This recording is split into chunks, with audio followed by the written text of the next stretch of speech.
Menteri Keuangan Purbaya Yudi Sadewa merespon penangkapan pegawai pajak diduga korupsi hingga ditetapkan sebagai tersangka KPK. Purbaya memuji aksi KPK yang gerak cepat menangkap pegawai pajak tersebut. Ia mengatakan penangkapan itu bagus untuk shock terapi orang pajak. Pernyataan itu disampaikan Purbaya di Aceh pada Sabtu 10 Januari dilansir dari tribunnews.com. Purbaya memastikan Kementerian Keuangan akan menghormati proses hukum yang sedang berjalan. Kementerian Keuangan juga bakal memberikan pendampingan hukum kepada 5 tersangka itu. Namun pendampingan itu diberikan bukan untuk membela atau mengintervensi proses hukum yang berjalan. Pendampingan itu diberikan karena hal tersebut merupakan hak pegawai Kementerian Keuangan.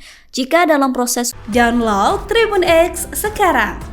Menghadirkan lokal menjadi Indonesia.